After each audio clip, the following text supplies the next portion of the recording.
और इस वक्त हमारे पास आ रही है बड़ी खबर। सुप्रीम कोर्ट ने सेंट्रल विस्टा प्रोजेक्ट को मंजूरी दे दी है।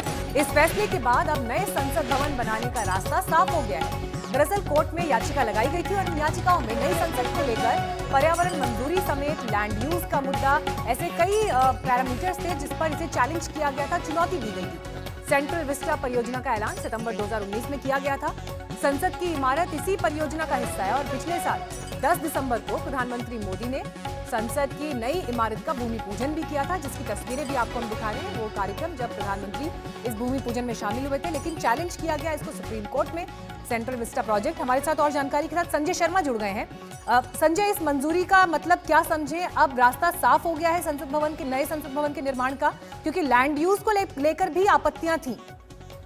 हाँ, इसमें कोर्ट ने अपने जजमेंट में, हालांकि स्प्लिट जजमेंट है, 2 जज एक साथ हैं और जस्टिस संजीव खन्ना का मंतव्य थोड़ा सा अलग है, लेकिन अगर हम टोटलिटी में बात करें तो केंद्र सरकार को इस प्रोजेक्ट के लिए हरी झंडी मिल गई है। लेकिन कोर्ट ने ये निर्देश दिया है कि काम शुरू करने से पहले हेरिटेज कंजर्वेशन कमेटी की अप्रूवल लेनी जरूरी है और हेरिटेज कंजर्वेशन कमेटी की अप्रूवल लेने के बाद ही इस पे काम शुरू किया जाए और ये देखा जाए कि कमेटी अपने अप्रूवल में सीधे अप्रूवल देती है या कुछ शर्तें लगाती है तो उसको उसी हिसाब से फिर देखना पड़ेगा। यानी कुल मिलाकर हरी झंडी तो मिल गई है, लेकिन कुछ शर्तों के साथ मिली है। जी, पर्यावरण समिति की सिफारिशें सही सुप्रीम कोर्ट ने ये माना है और जिस बात का जिक्र संजय यहाँ पर कर रहे हैं कि कुछ ऐसी बातें हैं जिस पर क्लैरिटी चाहिए होगी और उसके बाद इस प्रोजेक्ट पर आगे बढ़ा जा सकता है। तो संजय, क्या हम ये माने कि अब ये मामला कम से कम कोर्ट की दहलीज पर खत्म हो चूका है, अब इसको दोबारा चैलेंज नहीं किया जा सकता?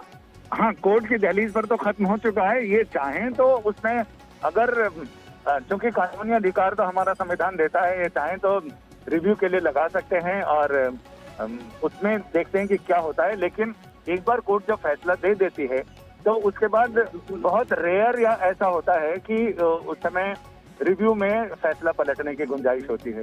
लिहाजा अब यह है कि इस योजना को हरी झंडी तो मिल गई है, लेकिन जो शर्तें हैं पर्यावरण कमेटी की और हेरिटेज कंजर्वेशन कमेटी की, उन शर्तों को मानना पड़ेगा। जी, पैसे की बर्बादी को लेकर भी हालांकि केंद्र सरकार ने सुप्रीम कोर्ट को यह बताया था कि इस प्रोजेक्ट से सालाना करीब 1000 करोड़ रुपए की बचत होगी, जो फिलहाल 10 इमारतों में चल रहे मंत्रालयों के किराए पर खर्च होते हैं। साथ ही इस प्रोजेक्ट से मंत्रालयों के बीच समन्वय में भी सुधार होगा।